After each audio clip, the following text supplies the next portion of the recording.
जबलपुर शहर में वृंदा अपने पति नामदेव के साथ रहती थी। वृंदा और नामदेव दोनों पति पत्नी मिलकर नारियल बर्फी का ठेला लगाते थे। उनकी नारियल बर्फी पूरे जबलपुर में प्रसिद्ध थी। दूर दूर से जब भी कोई जबलपुर आता था तो उनके ठेले की नारियल बर्फी जरूर खरीद कर ले जाता था। नामदेव और वृंदा का जीवन अच्छे से व्यतीत हो रहा था। दोनों बेटे भी स्कूल जाने वाले हो गए थे। समय पर घर का किराया भी नामदेव और वृंदा दे देते थे। नामदेव के मन में अब एक ही ख्वाहिश थी, वो थी अपना घर बनाने की। वृंदा, भगवान की कृपा से हमारा नारियल बर्फी का ठेला बहुत अच्छा चल रहा है। मेरी तो इच्छा है कुछ ही समय में अब हम अपना घर और एक दुकान बना ही लेंगे। कब तक हम किराए के घर में रहेंगे? अपना घर होगा तो बचत और ज्यादा होगी। आप सही कह रहे हो। अपना घर और अपनी दुकान बन जाए तो बहुत आराम हो जाएगा। अच्छा, आप कुछ देर आराम करो, तब तक मैं बर्फी तैयार कर लेती हूँ, फिर शाम को ठेले पर चलेंगे। वृंदा बहुत ही स्वादिष्ट नारियल बर्फी बनाती थी। उसके हाथों में नारियल बर्फी बनाने की एक अलग ही कला थी।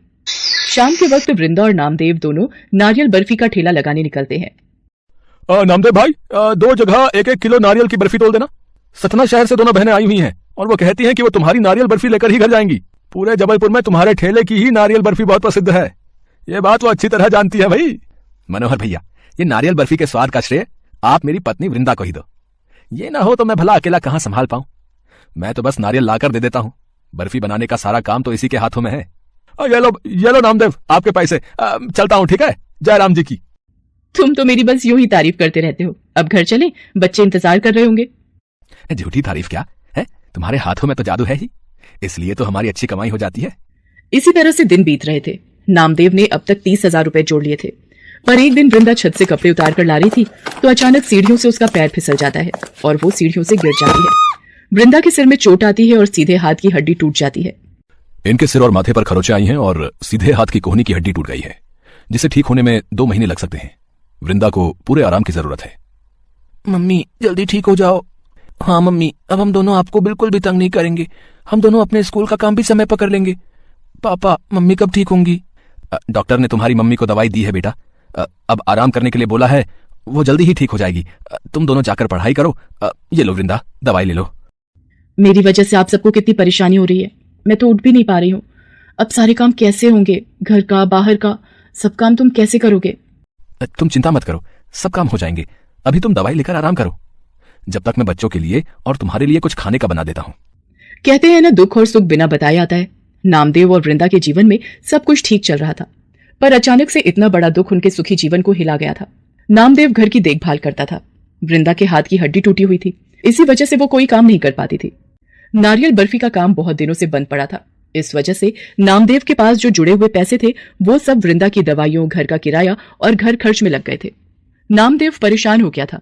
उसे नारियल बर्फी बनानी नहीं आती थी, नहीं तो वो दिन में थोड़ी देर ठेला लगा भी लेता। क्या करूं भगवान, कुछ समझ में नहीं आ रहा। घर कैसे चलेगा? अगले महीने का घर का किराया फिर सिर पर आ गया है, वो भी देना है। पिछले 20 दिन से काम बंद पड़ा है, सब कैसे होगा? वृंदा नामदेव की परेशानी को समझ रही थी। वो भी जानती थी कि पिछले कुछ दिनों से नारियल बर्फी का काम रुका हुआ था। फिर वृंदा को एक उपाय सूझा। उसने नामदेव से कहा, सुनो जी, मैं चाहती हूँ नारियल बर्फी आप बनाओ। जैसे जैसे मैं आपको बताऊंगी उस तरह से आप बनाते जाना। धीरे धीरे आप नारियल बर्फी बनानी सीख जाओगे। वृंदा, अगर थोड़ा बहुत भी स्वाद में फर्क आया तो काम पर असर पड़ जाएगा। लोग हमारी नारियल की बर्फी की बहुत तारीफ करते हैं। मुझे तो लगता है मैं नहीं बना पाऊंगा। आप मेरे ऊपर विश्वास करो, देखना आप बहुत अच्छी नारियल बर्फी बना लोगे और मैं आपके साथ हूँ। मैं आपको बताती जाऊंगी, जैसे जैसे मैं बताऊं वैसे वैसे करना, ठीक है? चलो अब आप शुरू करो नारियल बर्फी बनाना। नामदेव नारियल बर्फी बनाना शुरू कर देता है। पहले तो उसे बहुत परेशानी होती है।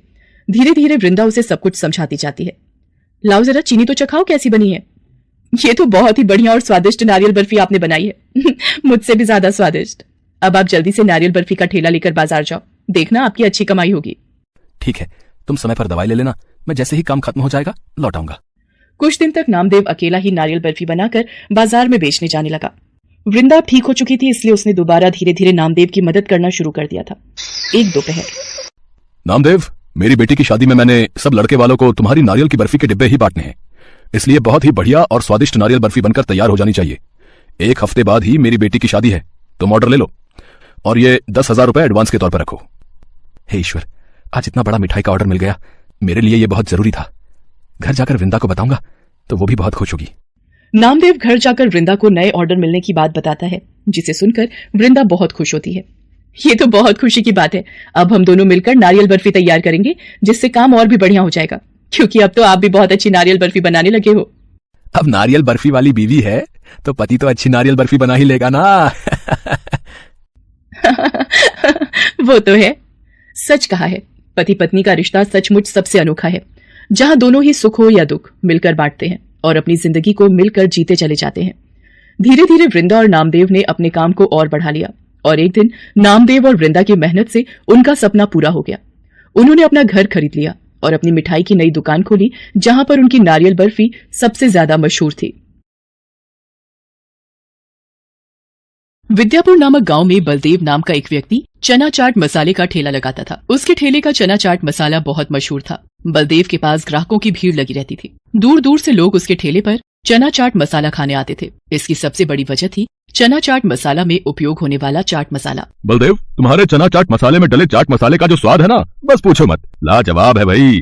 एक बार खाओ और उंगलियां चाटते रह जाओ। हाँ बिल्कुल भाई बलदेव, तुम्हारे चना चाट मसाले में कुछ अलग ही स्वाद आता है। इसकी क्या वजह है, जरा हमें भी तो बताओ। ये चना चाट मसाले का चाट मसाला मेरे दादा परदादा के जमाने से चला आ रहा है। उन्हीं से मैंने ये बनाना सीखा था। हमारे चना चाट मसाले का मसाला एक अलग किस्म का है जो हर कोई नहीं बना सकता। पर जो भी है भैया, ये चना चाट मसाला खाकर मुंह का स्वाद चटपटा हो जाता है और तुमने रेट भी ठीक रखे हुए। 10 रुपए प्लेट में इतना बढ़िया चना चाट मसाला खाने को मिलता है, वरना आजकल इस महंगाई में इतना महंगा देते हैं और खाने की चीज का स्वाद बिल्कुल बेकार होता है। मैंने अपने पूर्वजों से यही सीखा है, बढ़िया बना खिलाओ, भले ही सस्ते में खिलाओ। लोग पीठ पीछे तुम्हारी तारीफ करें, कुछ ऐसा कर दिखाओ। लोग बलदेव की बात को सुनकर बहुत खुश होते हैं, और हो भी क्यों ना। 10 रुपए में उन्हें इतना बढ़िया चना चाट मसाला खाने को जो मिल जाता था। इसी तरह से लोग आते और बलदेव के चना चाट मसाले की तारीफ करते। ऐसे ही एक दिन बलदेव जब अपने ठेले पर काम कर रहा था, एक बूढ़ा व्यक्ति बलदेव के ठेले पर आया और उससे बोला, भैया मैं बहुत दूर से आया हूँ, मैं बहुत परेशानी की हालत में हूँ। मेरी पत्नी का कुछ वर्ष पहले ही देहांत हो चुका है और मेरे बेटा बहू ने मुझे घर से निकाल दिया।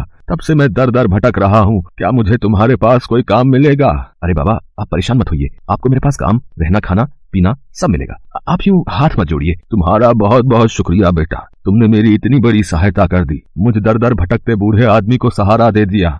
उस दिन से वो बूढ़ा व्यक्ति बलदेव के पास ही रहने लगा। बलदेव चना चाट मसाले का मसाला बनाते वक्त अपना दरवाजा बंद रखता था ताकि कोई उसे मसाला बनाते वक्त देख न पाए। पर बूढ़ा व्यक्ति चोरी से बलदेव को चाट मसाला बनाते हुए देख लेता था। बूढ़े व्यक्ति को बलदेव के पास रहते हुए 1 महीना भी हो चुका था। एक दिन, बलदेव, अब मुझे तुम्हारे पास नहीं रहना, मैं यहाँ से जा रहा हूँ। क्या हुआ बाबा, आप यहाँ से क्यों जाना चाहते हो? क्या आपको यहाँ पर कोई परेशानी है?